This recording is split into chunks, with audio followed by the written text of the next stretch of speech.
Imagine destroying a $50 million fighter jet with a drone that costs just a few $1,000s. That's exactly what Ukraine pulled off last night, striking one of Russia's most strategic air bases in Crimea. But this strike is just the tip of a much deeper, hidden battle. A brutal economic war quietly raging beneath the surface, one that could change everything. The precision strike on the Saki airbase was nothing short of extraordinary. Using high-tech drones, Ukraine managed to completely destroy a brand-new Su-30 jet, valued at an eye-watering $50 million, while damaging several other aircraft. What makes this even more shocking is the cost of the drones themselves, mere thousands, a staggering disparity that hits Russia not just materially, but symbolically. An enemy who can inflict massive damage at such low cost sends a powerful message. But behind every drone shot down lies a much larger fight. An economic war no one talks about. Ukraine's tactic is simple yet devastating. Deal a bigger blow by spending less. These affordable drones are becoming lethal tools that slowly dismantle Russia's military industry. At this pace, the battle won't end on the battlefield, but in the money trenches. And this isn't a one-off operation. The night after the airbase strike, Ukraine targeted one of Russia's key railway depots. Logistics is the lifeblood of any army. Cut off supply chains, and the front line crumbles. The Ukrainians are systematically hitting train stations, fuel storage, and rail lines, not just to spread chaos, but to starve Russian forces of essentials.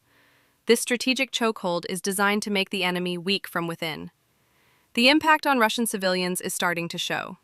Airports face serious disruptions, parts of the country are seeing internet blackouts. Prices for fuel are soaring, fueling a social crisis no one can ignore. Russia now faces an impossible choice: ration fuel at home or export it to keep the war machine running. Every decision adds tension and strain on the population. Inside the Kremlin, cracks are forming.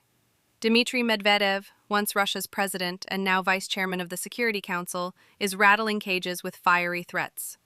Rumors swirl that he might be undermining the Kremlin's official strategy, fueling speculation of growing political instability. Behind closed doors, factions battle for control, each with their own vision for Russia's future. Meanwhile, Russian Navy propaganda loudly proclaims dominance, yet reality tells a very different story. Of the 73 submarines Russia boasts, only about 6 are truly operational. Recent satellite images revealed major damage to a submarine base in the Russian Far East, a victim of natural disasters.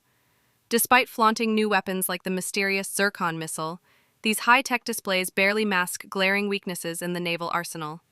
These Ukrainian strikes go far beyond conventional military attacks. They represent a brilliant, layered strategy aimed straight at the heart of Russia's economy and logistics. This shadow war of numbers and secrets might just determine the conflict's outcome. More than bombs and battles, this is a race against time where millions of lives depend on the economic resilience of each side.